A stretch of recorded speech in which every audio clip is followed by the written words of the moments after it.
অনেক নিশ্চিন্তে ঘুমাচ্ছে আমার একমাত্র ছেলে আরিশ বিন নাইম।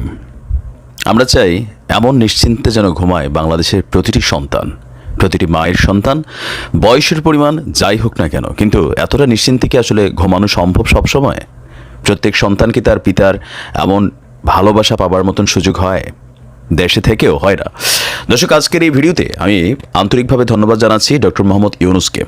ইভেন এই যে ঝড়টা তিনি তুলেছেন গত রাতে, যে এই সিদ্ধান্তগুলো যেন আগামী দিনেও আমাদের রাজনৈতিক সরকারগুলো আসলে হুবহু পালন করে। কারণ তারা যদি এই সিদ্ধান্তগুলোকে বাস্তবায়ন করে তাহলে দেশের মানুষ এমন নিরাপদে ঘুমাতে পারবে, প্রত্যেকটা সন্তান নিরাপদ থাকবে, প্রত্যেকটা মানুষ নিরাপদ থাকবে। তবে বিষয়টা এত সোজা না, কারণ রাজনৈতিক দলগুলো বরাবরই প্রতিহিংসা পরায়ণ হয়। ক্ষমতায় গেলে অতীতের যে শিক্ষা সেটা ভুলে যায়। আজকের দিনে আপনি আওয়ামী লীগের যতটুকু দৌরাত্ম্যপানা দেখেছেন, তারা কি এর আগে কোনো রকম শিক্ষা পায়নি? পেয়েছিল 111 সরকারের সময়। তৎকালীন সময় ওবায়দুল কাদের একটা কথা বলেছিল যে এই 111 সরকার বা তার যে মেয়াদকালটা ছিল সেটা ছিল রাজনীতিবিদদের জন্য একটা পাঠশালা। কিন্তু পাঠশালা যখন শেষ হয়ে গেছে, ভুলে গেছে সবকিছু। আজকে নতুন করে আবারও সেই পাঠশালায় তাদেরকে ভর্তি হতে হচ্ছে।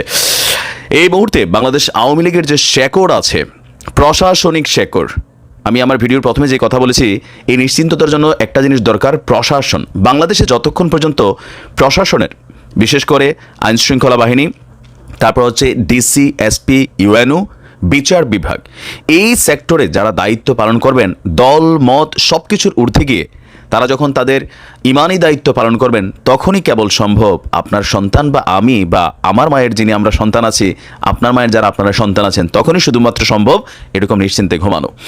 গতকালকে এক কঠিন সিদ্ধান্ত নিয়েছে ডক্টর ইউনূসের নেতৃত্বে যে এই অন্তর্বর্তীকালীন সরকার, তাদের সংস্কার কাজের দ্বিতীয় ধাপে আমরা দেখলাম আরেকটা ম্যাসিভ সিদ্ধান্ত। উদ্ভূত পরিস্থিতিতে সব জেলা প্রশাসককে, মানে ডিসিদেরকে প্রত্যাহারের সিদ্ধান্ত নিয়েছে অন্তর্বর্তীকালীন সরকার প্রধান।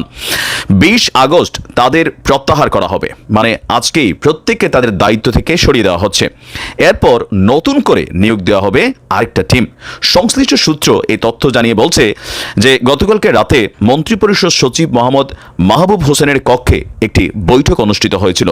বৈঠকে উপস্থিত ছিলেন জনপ্রশাসন মন্ত্রণালয়ের সিনিয়র সচিব মোহাম্মদ মেজবাহ উদ্দিন চৌধুরী, স্বরাষ্ট্র মন্ত্রণালয়ের জননিরাপত্তা বিভাগের সিনিয়র সচিব ডক্টর আব্দুল মোমেন, এমনকি এখানে আরও অনেক সদস্যরা উপস্থিত ছিলেন।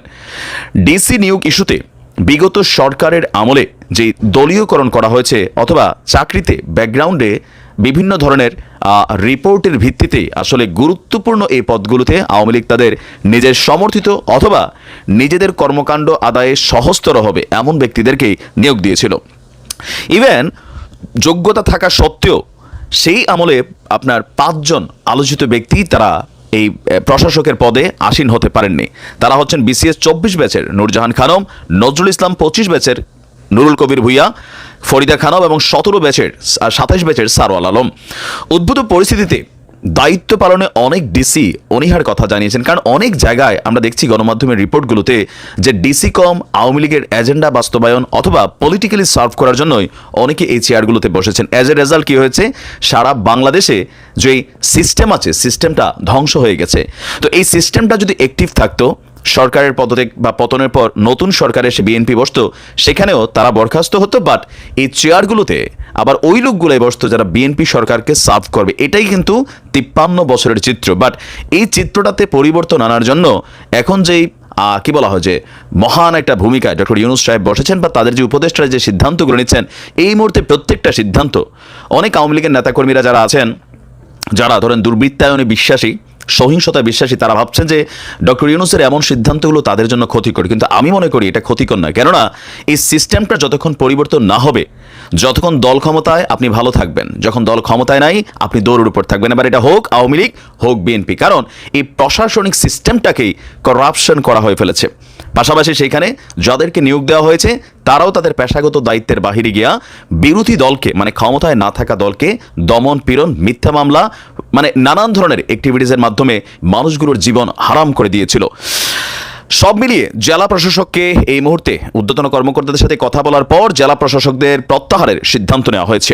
বিভিন্ন মন্ত্রণালয়, বিভাগ ও সংস্কার 11 জন সচিব ও সচিব পদমর্যাদার কর্মকর্তার চুক্তিভিত্তিক নিয়োগ বাতিল।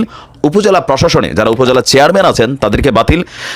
দেখেন, যে কোনো একটা সরকারের প্রধান অর্গান হচ্ছে কয়েকটা সেক্টর: সচিবালয়, আমলাতন্ত্র যেখানে কাজ করে, দ্বিতীয় হচ্ছে প্রশাসন। গত 53 বছর এই সেক্টরগুলো, বাংলাদেশ সেনাবাহিনী বাদ দিলে বাকি যে সেক্টরগুলো আছে শতভাগ দলীয়করণ।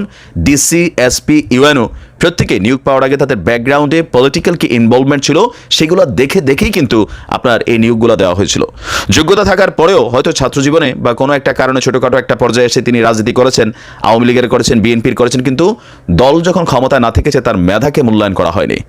ডক্টর ইউনূসের এমন ঝড় আশা করি বাংলার জমিনের যেই দুঃশাসনের চিত্র সর্বোচ্চ এক্সট্রিম লেভেলে গিয়েছিল গত 16 বছর, আর এর আগেও কিন্তু চিত্রগুলো ছিল, সেই চিত্রপটে নতুন বীজ বপন করা হচ্ছে। যে বীজটা বপন যদি সফল হয়, আমরা যারা পৃথিবীর উন্নত দেশগুলোতে বসবাস করি তাদের দেশেও রাজনীতি আছে, তাদের দেশের সরকার ক্ষমতা যায়, তবে তাদের দেশে আমার আপনার মতন মানে নিজের খাইয়া দলের জন্য এক্সট্রিম লেভেলের চামচামি করা মানুষের সংখ্যা কম। তাদের দলের মধ্যে দল যখন অন্যায় করে যে যতটুকু পারে তাদের দেশের বাক স্বাধীনতা অনুযায়ী তারা প্রটেস্ট করে। কিন্তু আমাদের মধ্যে একটা চিত্র আছে, আওয়ামী লীগ হোক, বিএনপি হোক অথবা অন্য দল হোক, নির্বাচনে মার্কা চাই আমরা খালি প্রতিনিধিদেরকে সিলেক্ট করি। দলের বিপরীতে গিয়ে আপনি কথা বলবেন, আপনাকে ঝামেলায় পড়তে হবে। বিপরীতে গিয়ে আপনি কোনো অবস্থান নেবেন, আপনাকে আইনি প্যাচের মধ্যে ফেলে দেওয়া হবে। তো এই জিনিসগুলো উন্নত বিশ্বে নাই, রাজনীতি আছে, তারাই রাজনীতির সবচেয়ে সুন্দর সংজ্ঞা ক্রিয়েট করছে। কিন্তু আশ্চর্য লাগে আমরা ওইসব দেশগুলোতে বসেও এখন পর্যন্ত আমাদের মধ্যে ওই মেন্টালিটিটা সরানো যাচ্ছে না। তো ডক্টর ইউনূস সাহেবের যে নেতৃত্বে যে টিমটা গঠিত হচ্ছে, এই টিমটা শুধুমাত্র আপনার যে কি বলা হয় যে নতুন কিছু করছে তা না, এই টিমটা প্রকৃত স্বাধীনতার যে স্বাদ, প্রকৃত স্বাধীনতার যে সৌন্দর্য সেইটাকে তিনি বপন করছেন তার এই কর্মের মাধ্যমে। আল্লাহ তাআলা নেক হায়াত দান করুক। এই টিমটা 2, 4, 5 বছর থাকুক, পুরো বাংলাদেশের মধ্যে যে সিস্টেমগুলো ক্রিয়েট করা হয়েছে 53 বছরে প্রত্যেকটা সেক্টরে সেই সিস্টেমকে মাইকা বাপ করে নতুন একটা সিস্টেম চালু করা দরকার। কারণ বাংলাদেশের গত 53 বছরের একই চিত্র, শুধুমাত্র প্রেক্ষাপট পরিবর্তন হয়, সরকার পরিবর্তন হয়, আর সিস্টেমটার মধ্যে নতুন মানুষগুলো এসে কানেক্ট হয়, আর বাইরে কিন্তু কোনো দৃশ্য আমরা দেখিনি। ডক্টর ইউনূসের সরকারকে নিয়ে অনেকে অনেক সমালোচনা করছেন, কবে নির্বাচন হবে, তাড়াতাড়ি দেওয়া দরকার। আওয়ামী লীগ এক বক্তব্য দিচ্ছে, বিএনপি এক বক্তব্য দিচ্ছে, তবে সবচেয়ে সুন্দর ভূমিকা রাখছে জামাতের আমিরের গতকালকে একটা ভিডিও দেখলাম, তার কথাবার্তাগুলো আমার কাছে মনে হয়েছে আমাদের সবগুলো দলের মধ্যে তিনি সবচেয়ে সুন্দর একটা বক্তব্য দিয়েছেন। তো আমি আমার ব্যক্তিগত জায়গা থেকে মনে করি, ওই যে আমার ছেলে যেমন নিরাপদে নিশ্চিন্তে ঘুমোচ্ছে, এমনভাবে যেন প্রত্যেকটা মায়ের সন্তান, বয়স ডাজেন্ট ফ্যাক্ট, মায়ের কাছে সন্তান, বাবার কাছে সন্তান সন্তানই, আবার ছোট হোক বড় হোক, প্রত্যেকটা সন্তান যেন আমাদের বাংলার জমিনে এমন নিরাপদে ঘুমোতে পারে। ভালো থাকুন, আসসালামু আলাইকুম।